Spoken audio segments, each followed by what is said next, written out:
بسم اللہ الرحمن الرحیم۔ خواتین و حضرات السلام علیکم۔ کل ایک صاحب میرے پاس آئے اور مجھ سے کہتے ہیں کہ ڈاکٹر صاحب جلدی کے کیا نقصانات ہوتے ہیں؟ میں نے کہا کیوں، خیریت؟ جلدی کا مطلب کیا ہے؟ کہنے لگے کہ مجھے تکلیف ہونے لگی چھاتی میں، میرا سانس خراب ہونے لگا، مجھے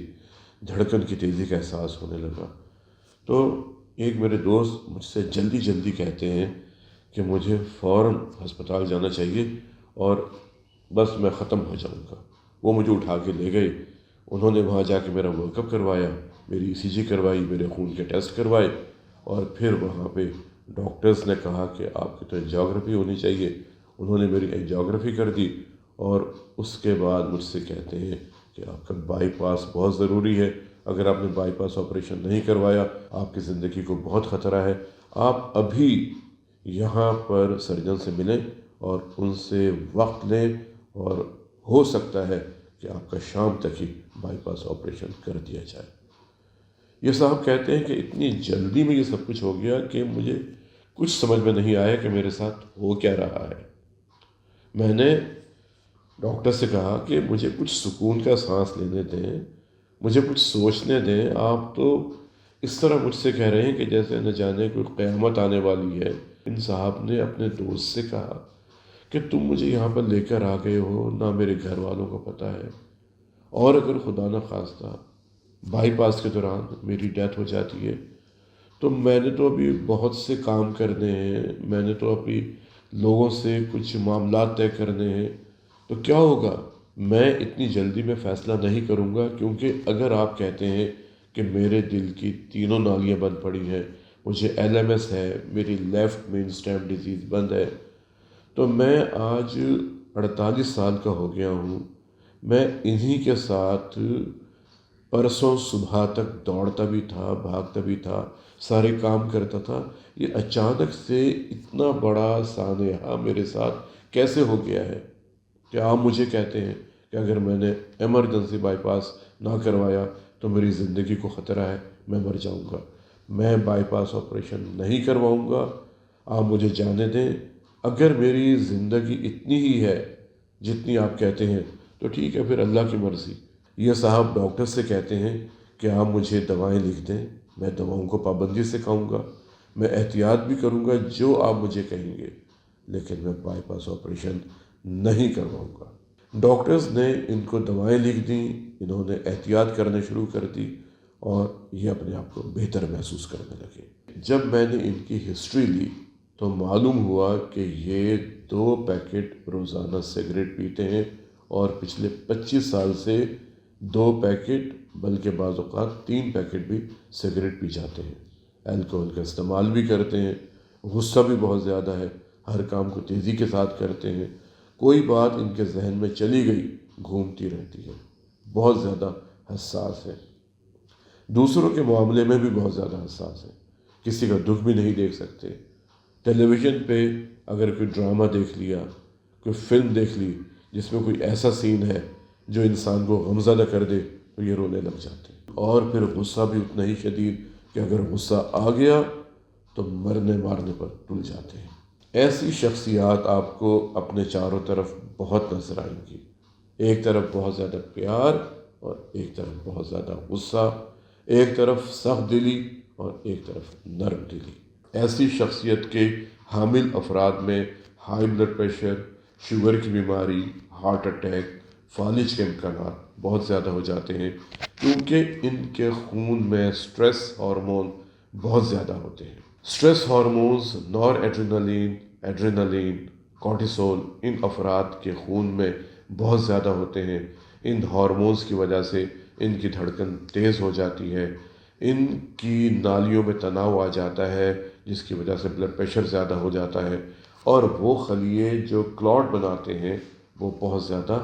ایکٹیو ہو جاتے ہیں، ان میں چپکن بہت زیادہ ہو جاتی ہے، دل کی دھڑکن کی تیزی، ہائی بلڈ پریشر اور پلیٹلیٹس کا بہت زیادہ ایکٹیو ہو جانا جس کی وجہ سے کلاٹ بنتے ہیں۔ یہ تینوں فیکٹرز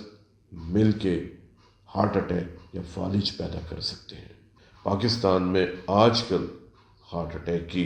بہت بڑی وجہ ذہنی دباؤ ہے، ہر شخص ذہنی دباؤ میں مبتلا ہے، وہ کسی بھی معاشی طبقے سے تعلق رکھتا ہو، لیکن اس کو کسی نہ کسی حوالے سے ذہنی دباؤ بہت ہے۔ ہمیں اس معاملے پر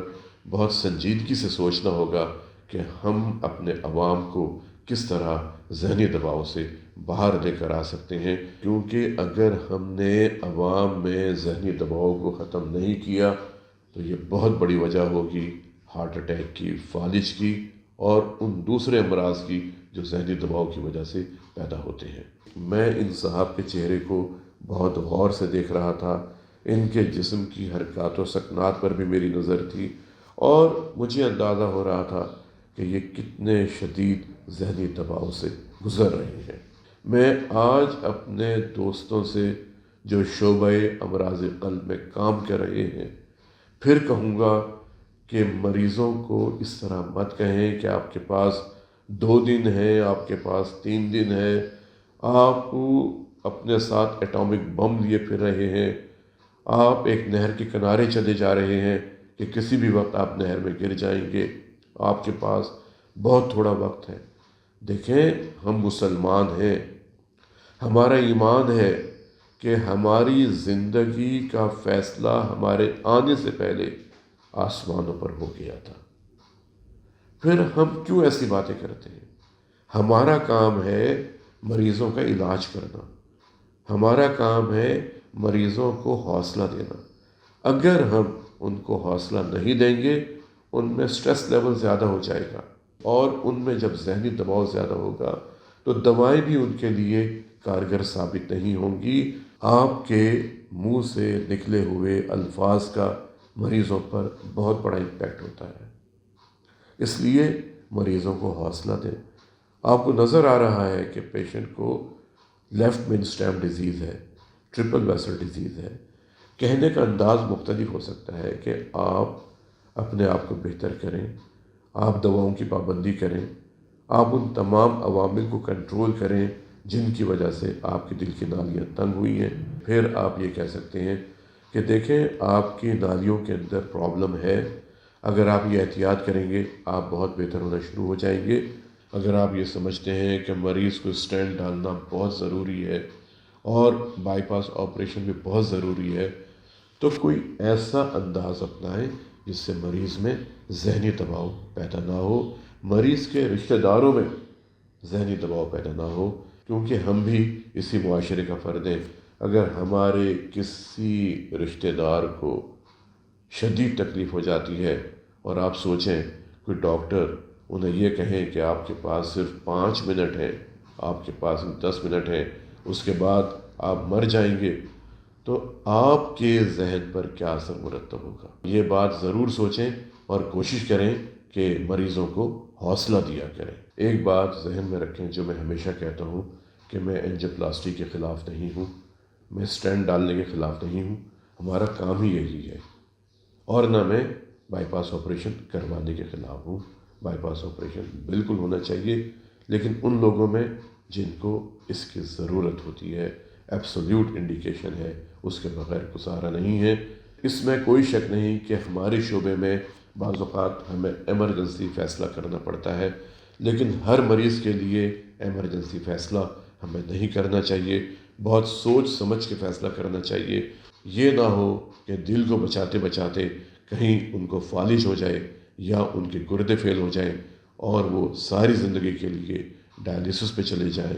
یا انہیں کوئی ایسی مایوسی ہو جائے جس کی وجہ سے وہ ساری زندگی کے لیے اپاہج ہو جائے۔ ان صاحب نے مجھ سے کہا کہ ڈاکٹر صاحب میں مر جاؤں گا لیکن بائی پاس آپریشن نہیں کرواؤں گا، لیکن آپ جو مجھے کہیں گے میں اس پر عمل کروں گا۔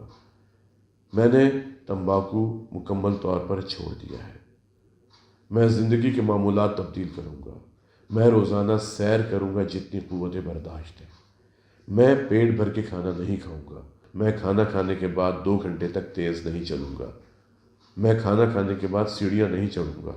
میں اپنے آپ کو ٹیسٹ نہیں کروں گا کہ میں دوڑ لگا کے دیکھتا ہوں میں کیسا ہوں، میں اپنی خوراک میں سبزیاں اور پھل استعمال کروں گا، میں ساری وہ خوراک نکال دوں گا جس کی وجہ سے میرے دل کی نالیاں تنگ ہو سکتی ہیں، میں بازار میں بکنے والی بوتلیں اور سرخ مشروبات اپنی زندگی سے نکال دوں گا، میں اپنی خوراک میں دیسی مرغ استعمال کروں گا، دریائی مچھلی استعمال کروں گا، میری خوراک میں دالیں ہوں گی، جو جوار ہوگا، میں گندم نکال لوں گا، مکئی کی روٹی کھاؤں گا، میں چاول کا استعمال کر لوں گا، میں مصنوعی خوراک اپنی زندگی سے نکال دوں گا، لیکن میں بائی پاس آپریشن نہیں کرواؤں گا۔ میں روزانہ سیر کروں گا باغ میں جا کے جتنی میری قوت برداشت ہے، میں گہرے گہرے سانس لوں گا، میں ورزش کروں گا جتنا میرا جسم مجھے اجازت دیتا ہے، میں یوگا کروں گا، میں مراقبہ کروں گا،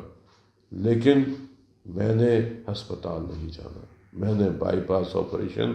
نہیں کرانا، اور آپ جو مجھے نسخہ تجویز کریں گے میں اس میں خود سے رد و بدل نہیں کروں گا۔